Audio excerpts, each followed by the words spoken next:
Well, here we are again. I hope this little series of videos is helping the voter know how they want to vote. In the last videos that I did, I discussed responsibilities in relation to rights. And I concluded that video by saying every right is accompanied by a companion responsibility. Rights are associated with equal opportunities, not just equal outcomes. I want to continue that train of thought by suggesting that each of us has not just a right, but a responsibility to stand in support of truth and to defend our liberties and our rights. This video is about the right to keep and bear arms. If we believe in free speech and freedom to worship, freedom from all the abuses prohibited by the Bill of Rights, we have to be prepared to stand in defense of those rights.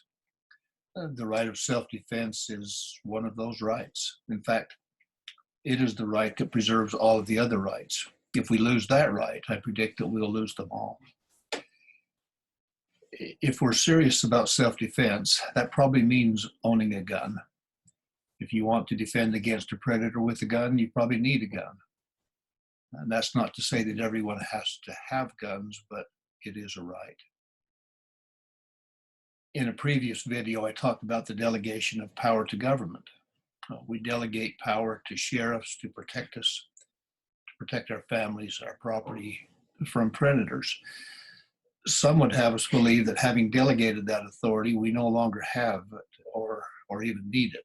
Nothing could be further from the truth. That's like saying when you engage an attorney to act on your behalf, you no longer have the power to act for yourself. That whole notion is just absurd.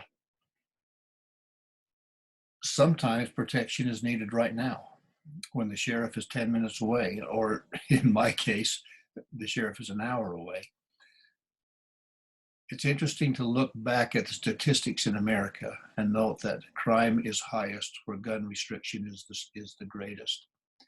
And while guns are fun for competition shooting and for hunting, that really has nothing to do with the Second Amendment. The Second Amendment is to defend against predators, from criminals, from tyrants abroad, and occasionally from would-be tyrants in our own government. Nothing has impeded the power seekers in America as much as the knowledge that the largest and best equipped army in the world is the gun owners of America. It's not coincidental that more than 100 million people have been murdered by their own governments in this last century after their weapons were taken away. Politicians who want weapons confiscation have a motive. Those weapons are standing in the way of something they want to achieve. Some scoff and say that that is absurd in America, but they know not the hearts of men in their own land. Already in this election cycle, prominent candidates have expressed complete willingness to knock on doors and collect weapons. They've also promised to take from the wealthy with intent to ensure social justice. That word justice does not need a modifier. Either something is just or it's not. Social justice is actually injustice, period. I support the Second Amendment because we have not only the right, but the responsibility to protect ourselves, to protect our families and our friends and each other,